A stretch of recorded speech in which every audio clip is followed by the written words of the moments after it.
Prezidenti Cumhuriyet Tojikiston, asosguzori sulh و وحدت ملی، پیشوای ملت محترم امامعلی رحمان.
هموطنان عزیز، محترم ساکنان شهرمند پایتخت، همه شما را بار دیگر به افتخار 30 سالگی استقلال دولتی جمهوری تاجیکستان که برای هر یک شهروند کشور جشن مقدس، بزرگ و واقعا تاریخی می باشد، صمیمانه تبریک و تهنیت می گویم.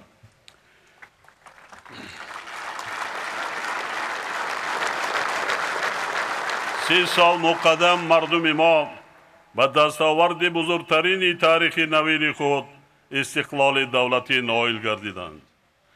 هرچند که 30 سال در مقایسه با تاریخ چندین هزار ساله خلق تاجیک و عنعنه‌های دولتداری آن مدت چندان طولانی نیست، ولی در سرنوشت مردم ما این دوره یک مرحله آزمایش جدی تاریخ و سالهای حساس حمایه هستی خود، تأمین صلح و ثبات و بنیاد دولتداری ملی تاجیکان می باشد. یعنی استقلال در سرنوشت مردم ما تغییر و تحول کلی و دگرگونی بنیادی به وجود آورد. از این رو این 30 ساله با همه دستاورد و پیشرفت‌های دولت ملی ما که ما با آنها با زحمت صادقانه و صافدلانه مردم شریف کشور نائل شدیم، در حقیقت ارزش 100 ساله ها را دارد. زیرا هر سال استقلال دولتی ما هم از لحاظ مسئولیت تاریخی و هم از روی مشکلاتی که به سر خلقمان آمد با 10 ساله ها برابر است.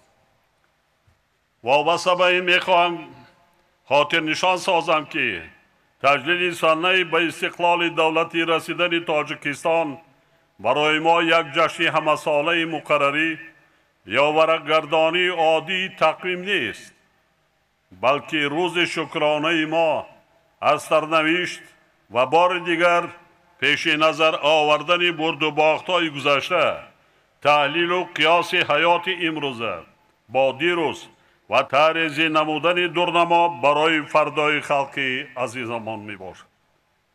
دستاورد بزرگترین ما در زمان استقلال دولتی صلح و آرامی، ثبات سیاسی و وحدت ملی می باشد که ما به این نعمت زندگی بخش با بهای بسیار گران و زحمت نهایت زیاد میسر گردیدیم. بنابراین قرض انسانی و وظیفه شهروندی هر یک ماست که این نعمت بزرگ را چون گوهرک چشم احتیاط و حفظ کنیم. به شرافت صلح و ثبات سرتاسری در تمام قلمرو کشور روند آبادانی و بنیادکاری وسعت بی‌سابقه پیدا کرده. تنها در 3 سال اخیر در شهر و ناحیه‌های مملکت زیاده از 25,000 انشاءات تعیینات گوناگون ساخته به استفاده سپاریده شد که در آنها صدها هزار هموطنان ما صاحب جای کار شدند. قابل ذکر است که در این روند سازندگی ساکنان پایتخت مملکت شهر دوشنبه سهم بسا ارزشمند گذاشتند. در برابر این یک نقطه مهم را خاطر رسان می نمایم که ما هنوز در آغاز دوره وطنسازی و دولتسازی قرار داریم و برای برطرف نمودن مشکلات در زندگی خلقمان جای داشته باید باز هم بیشتر زحمت کشیم، وطن محبوبمان را آباد و دولت صاحب اختیارمان را نیرومند و شرفمند گردانیم.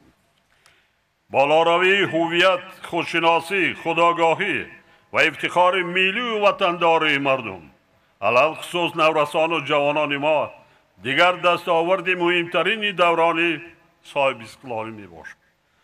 ما باید این دستاورد را بعد نیز تحکیم و توسعه بخشیم و نورسان و جوانان یعنی نسل‌های آینده ساز را در روی وطن دوستی، حس بلند ملی، افتخار ملی، آموختن علم و دانش‌های معاصر و کسب و هنرهای زمانوی تربیت نماییم.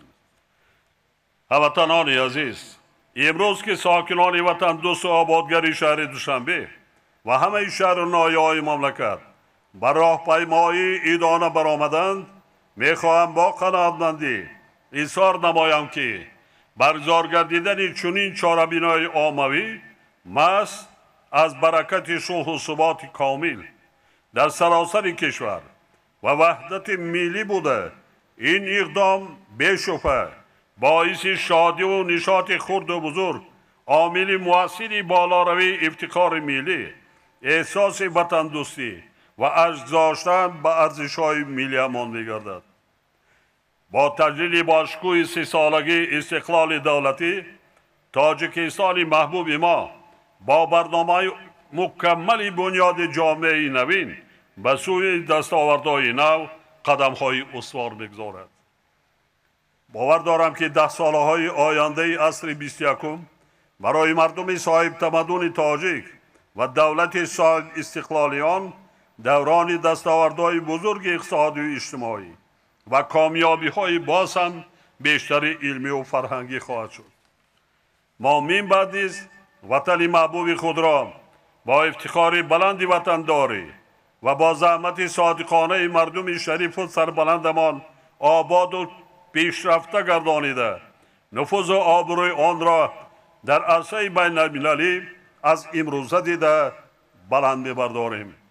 بار دیگر تمام هموطنان عزیز و همه شما اشتراک کنندگان راهپیمایی امروزه را به افتخار 30 سالگی استقلال دولت تاجیکستان صمیمانه تبریک گفته و هر یک خاندان کشور صاحب اختیارمان از جمله و ساکنان شرفمند پایتخت خوشبختی و سعادت همیشگی، اقبال نیک و به تاجیکستان محبوب و صاحب استقلالمان عمر جاویدانه آرزو می‌نمایم.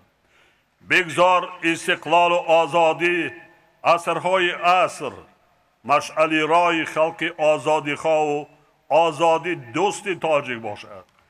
بگذار صلح و آرامی، ثبات سیاسی و وحدت ملی تاجیکان جاویدانی باشد. زنده و پاینده باد تاجیکستانی آزاد و صاحب استقلال. جشن استقلال دولتی مبارک باشد هموطنان عزیز.